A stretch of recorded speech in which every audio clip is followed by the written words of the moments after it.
उत्तराखंड में चल रहे एसआईआर अभियान अंतिम चरण में है। दरअसल राज्य में 8 जून से एसआईआर अभियान शुरू हुआ था, जो 7 जुलाई को पूरा हुआ। खास बात यह है कि प्रदेश में 88.99% गणना फॉर्म को डिजिटलाइज किया जा चुका है। जहां एक ओर इन सभी डेटा को दुरुस्त कर फाइनल आंकड़ा तैयार किया जाएगा, तो वहीं दूसरी ओर पोलिंग बूथ की मैपिंग फिर से की जाएगी, ताकि मतदाताओं के आधार पर पोलिंग बूथों का निर्धारण किया जा सके। इसके साथ ही 14 जुलाई को मतदाता सूची का ड्राफ्ट पब्लिश किया गया। लेकिन कहानी यहीं खत्म नहीं होगी। ड्राफ्ट सूची में 8,26,000 वोटर कम हुए, जबकि 19 लाख ज्यादा मतदाताओं के विवरण में आप भी त्रुटियां दर्ज, यानी दावों, आपत्तियों और अंतिम सत्यापन के बाद ये संख्या और बढ़ सकती है। स्पष्ट है कि फाइनल वोटर लिस्ट आने पर कई विधानसभा क्षेत्र में वोटर की संख्या और बदलेगा। 2027 के चुनाव का राजनीतिक समीकरण भी। हालांकि राजनीतिक दल अपने दावे जरूर पेश करते दिखाई दे रहे हैं और एक दूसरे पर आरोप भी लगा रहे हैं, लेकिन दूसरी ओर अंदर ही अंदर राजनीतिक दलों की टेंशन भी बढ़ती दिखाई दे रही है।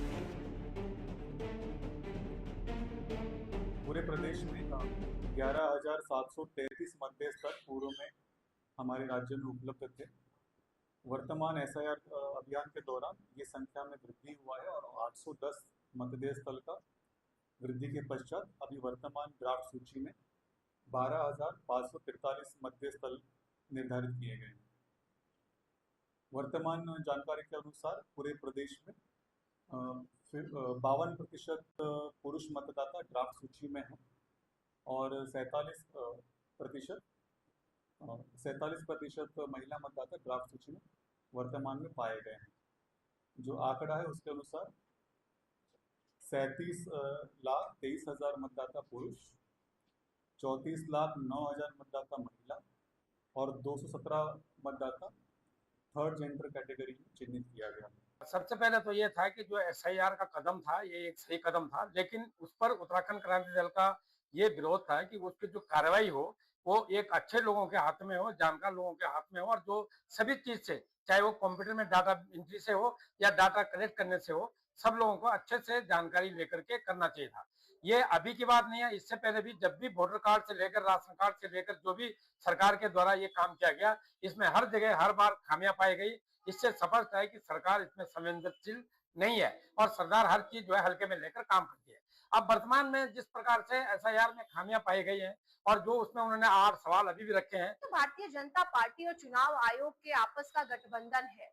यही गठबंधन वेस्ट बंगाल में रंग लाया, यही गठबंधन हरियाणा में रंग लाया, आपने देखा।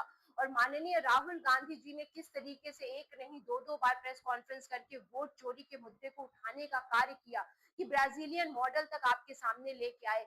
बेंगलोर में आपने देखा कि एक घर में 2-2 हजार लोग रह रहे हैं। तो ये दर्शा रहा है कि भारतीय जनता पार्टी को हम और आप वोट नहीं दे रहे हैं। क्यों? क्योंकि किसान भाजपा के खिलाफ, युवा भाजपा के खिलाफ, महिलाएं भाजपा के खिलाफ, ये जो छात्र है जो 12th पास करके निकला है वो भाजपा के खिलाफ, देश का हर वर्ग भारतीय जनता पार्टी के खिलाफ है। तो ये वोट दे कौन रहा है उनको?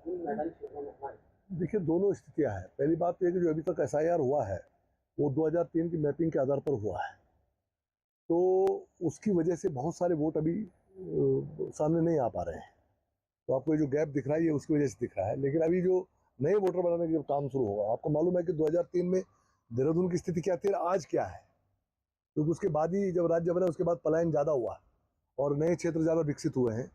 जो नए लोग हैं उनके वोट अब बनेंगे, तो मैं समझता हूँ कि वो गैप भरेगा। दूसरा, जो वोटर कम हुए उसके 2 बड़े कारण हैं। एक कारण तो यह है कि कई लोग 2-2, 3-3 जगह वोट होते हैं। उत्तराखंड में ड्राफ्ट मतदाता सूची जारी हो गई है, जिसके हिसाब से एसआईआर के बाद उत्तराखंड में 8,26,977 मतदाताओं के नाम कटे हैं। करीब 8 लाख से अधिक मतदाताओं के नाम काटे जाने हैं, जबकि प्री एसआईआर के दौरान भी लगभग 5 लाख से अधिक मतदाताओं के नाम हटाए जा चुके हैं। कुल मिलाकर साल 2022 में हुए विधानसभा चुनाव से तुलना करें तो आगामी 2027 में होने वाले विधानसभा चुनाव के दौरान मतदाताओं की संख्या में एक बड़ा अंतर देखने को मिलेगा, जो शायद बड़ी पार्टियों को सरकार बनाने के लिए महत्वपूर्ण घाटे का सौदा हो सकता है, जिसकी वजह से सभी दलों में अपनी सीट निकालने के लिए कड़ी मशक्कत करनी पड़ सकती है। यही वजह है कि सभी दलों में चुनाव आने से पहले बड़ी हलचल मची हुई है। Uttarakhand desk report.